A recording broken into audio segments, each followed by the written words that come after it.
Today is the anniversary day of the wedding, and I have allowed them to celebrate it because marriage is very important in Sahaja. It is one of the most important things for Sahaja Yoga that one should get married. Firstly, marriage always gives you a balance of understanding. If you have proper ideas about marriage, if you have funny ideas, and if you are just marrying for fun's sake, and you do not understand the value of marriage, then it is just a joke. It's not a marriage. But in Sahaja Yoga, you really understand the value of marriage first of all, what it means. And then, luckily today we are going to have some Sahaja Yoga weddings in which you will see how we try to conform to the divine laws of marriage and get married under those laws. Here I find in Australia as well as in other countries that marriage has lost its sanctity. People don't understand that by doing sin against the marriage, they are committing such great sins that many generations will have to suffer for this kind of thing. One has to understand that fidelity is the basis of marriage. If there is no fidelity, marriage has no meaning. If you are not capable of being fidel, that means you are not yet a human being.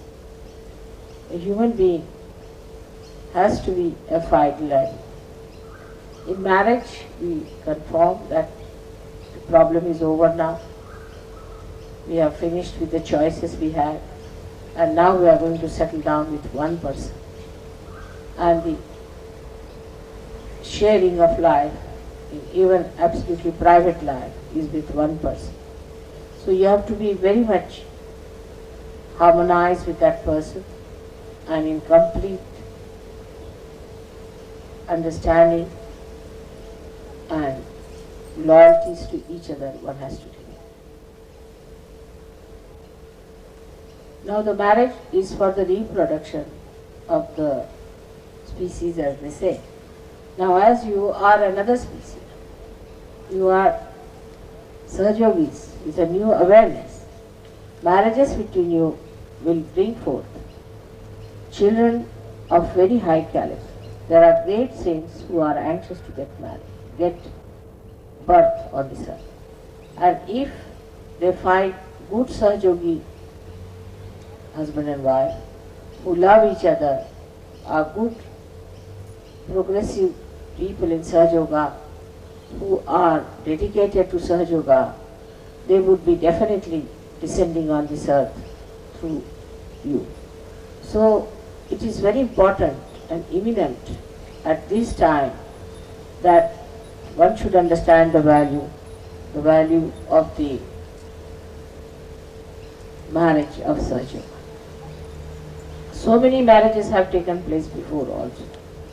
But what is the validity or what is the credibility of those marriages when the person who marries them in the name of God is not a realized soul? He has to be a realized soul to marry. He has no authority to marry in the name of God. Alright, registration is a different thing altogether because they do not marry in the name of God, they marry in the name of a nation. But if you have to marry in the name of God, you must have a realized soul to do that. And one should understand every bit of the marriage that is performed, what you are doing, why you are doing. There are certain promises that are to be given. We have taken this marriage system from the old Vedic system, also changed it very much according to the Sahaja Yoga, where we tried to use also certain ceremonies which are done in the churches and other religions.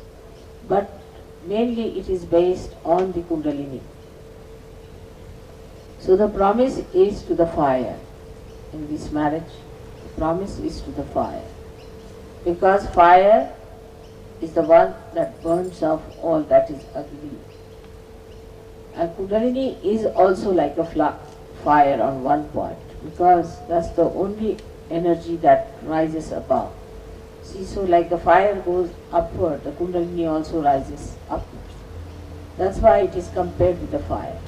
But fire is the energy which is in the stomach, which is the dharma, which is the religion. The religion of the Sahaja Yogis is to keep in the center, not to go to extremes. And when they get married, by their understanding of Sahaja Yoga, they pull each other towards the center much more and enjoy themselves, the present moment and the present as it is. Sahaja Yoga marriages can be really fantastic if the Sahaja Yogis who marry are sensible, are equally balanced, or are not criticizing each other, not taking an upper hand. It is possible for one Sahaja Yogi to marry another one to gradually upgrade that Sahaja Yogi. It is possible also to degrade. If another Sahaja Yogi is more powerful or negative so much that it can degrade also another person. It depends on your quality to be upgraded or degraded. So marriage is a very big blessing in Sahaja Yoga because all the gods and all the angels are watching these marriages and they will see to it that these marriages are successful. But if you are bent upon making them unsuccessful because you still have the same kind of an awareness which you had before and you want to go to the same, it can fail also, like animals. If you live with the animals, even human beings can become like animals. So the Sahaja Yogis must know that their awareness is changed, they are different people. They have to live with Sahaja Yogis and not with other human beings who are not yet realized. They can talk to them, but they must know that the Sahaja Yogis are at a very different level of awareness. If they realize this point, if they understand this simple point, that their awareness is very different, they would adjust much better in married life. There is no divorce in Sahaja Yoga. We do not think of as divorce, but there is nothing forced. I mean, if they fail to live together, it's a shame, but so far we have had no divorces. But as the people are coming from every sort of culture and thing, there is a possibility that people may like to divorce legally. But in Sahaja Yoga, there is nothing like divorce. But there is no force on anyone. One must try to understand marriage that it is for your enjoyment.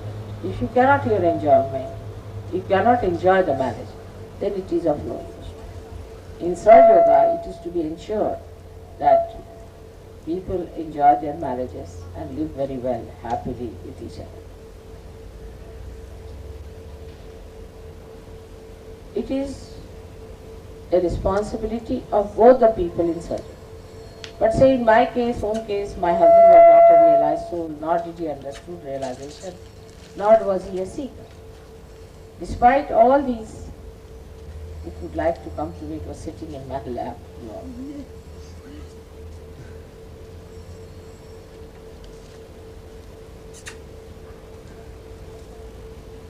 And despite all that, see, I didn't get upset or anything, I didn't push him, I didn't push anyone. I said gradually he will be able to see it through.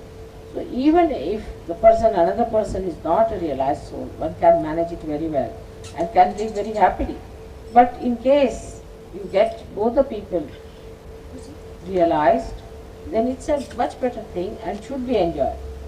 But the interest should be in Sahaja Yoga. If you have other interests, then there could be problems. Because a Sahaja Yogi would not tolerate his wife, or a Sahaja Yogini would not tolerate her husband to waste his energy on nonsensical. And a new sort of conflict will start between Sahaja Yoga and the Sahaja Yogis and Sahaja Yogis. So it should never be a matter of conflict, because we have so many now ways and methods of finding out what's the matter with us. And if there is anything wrong with us, we should try to face it and clear it up. We should not try to clear each other's chakras, but our own. Actually, we do not pay attention to ourselves.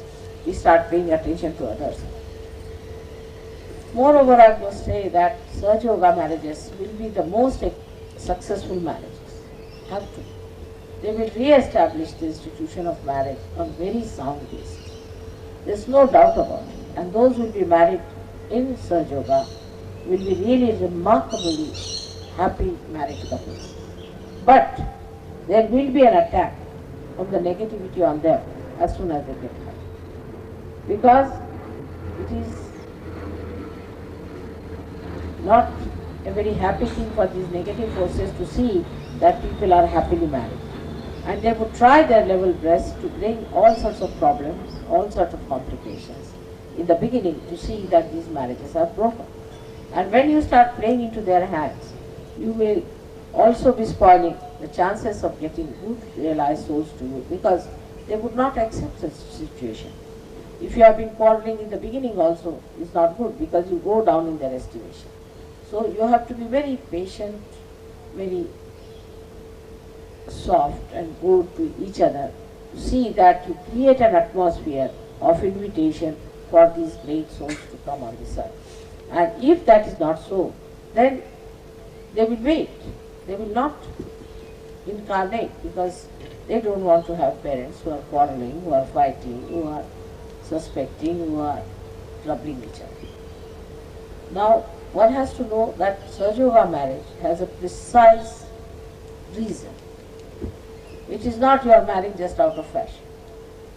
You are marrying because you want to have children who are realized souls on this earth to come. We give them a place, parentage to do that. And if you do not understand the value of that marriage, then it is better not to be married in Sahaja Yoga. It is better to spare the Sahaja Yoga. There's only one snag in Sahaja Yoga is this, that you are all born of the same mother. So you are all brothers and sisters in a way. But when you are going to marry each other, then this point becomes little funny. That how can a brother marry a sister? Now we can say like that I would say that it would be better if you marry not in the same community, but marry from somewhere else. At the most, a Sydney Sahaja Yogi should marry a Melbourne Sahaja Yogi. Some distance should be like that, so that it is kept like not brothers and sisters. Should be better. But I have seen when this happens, there is more conflict. Because they still carry on with the idea that they are from Melbourne and another from Sydney.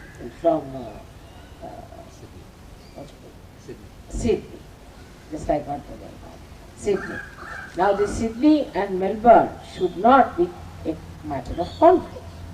Because as soon as they start quarreling, they say, oh, you Melbourneian, I know you are like that. You should say, you Sydneyans, you are like that.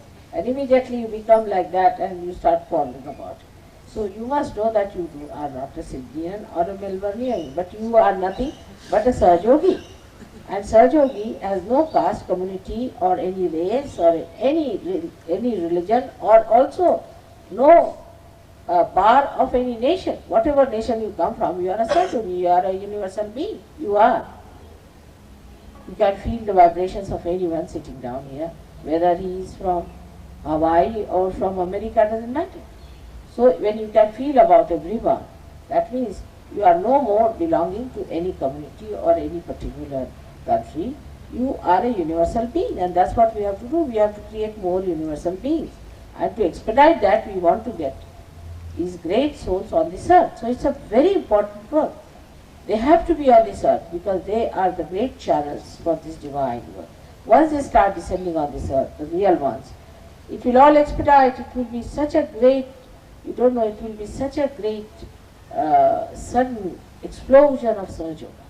You'll be amazed how it can grow faster with these people coming down.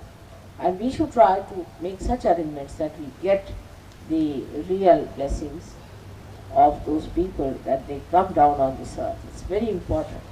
So I would request you to think about the marriage from a new angle and from new ideas, by which you can really understand the value of these marriages. And then you make it a successful marriage and not a failure, a nonsense of it. That's such a great simple thing to do because you are married before real life shows. So there is no question of being just married like other people are married and then they take a nameplate on their car saying just married, and they are going to a divorce case. There cannot be such a thing for surgery. It's a serious thing. If you are not serious enough about it, better not. If you have expectations about marriage, it is better not to. It is better not to marry. Nobody is going to force you to marry. Just say, no, not at all, I'm not ready. But if you are going to go on like this, you are really be harming Sahaja Yoga in the worst possible way. It is like stabbing Sahaja Yoga from the back. So there is no need for you to get married in case you do not want to have it. On the contrary, it would be better that there are many married couples who can produce children. And they can have those great people born to them. But if you think that adjustment and all that means all kinds of these old ideas of married life, it's better that you do not get married. It's a new heavenly marriage for which you should be prepared to receive the beauty and the blessings and also the greatest of greatest, the ultimate meaning of it. I hope you will understand that Sahaja Yoga is emphasizing on marriages. And we do not believe in any asceticism, running away from family life. We believe that family life is the most important thing. We have to establish it very well on this earth, and that we have to see in these beautiful nests of divine love that great souls are born, and we have to continue it. There is no escape from having a very good married life. And I wish you, all of you, that you will have a very good happy married life, and those who are not married, I wish them that they also will have a very happy married life. Now I have been married, I think 36th year is this my marriage today. So many years have passed, but still I feel like a bride with my husband, because really we have been very wise people to live like that. And of course there are ups and downs, but ultimately one feels very different about the whole thing. He has sent a beautiful letter today, thanking you all for your kindness shown to me and for all the kindness you have shown to him. So we should have the puja this today as a Graha Lakshmi. You are worshipping me as a Graha Lakshmi in you, and which is very essential also. To worship me as a Graha Lakshmi, because you all have a problem with your Graha Lakshmi. That's the left Navi. So I hope it will work out better for you, and we'll start with that puja. After this short puja that we have, then we'll start with this Devi Havan, because this we have not been able to do so far, and this is very important. We have to somehow or other manage it. Today, if possible, we should do 1,000 names. It will be a very good idea.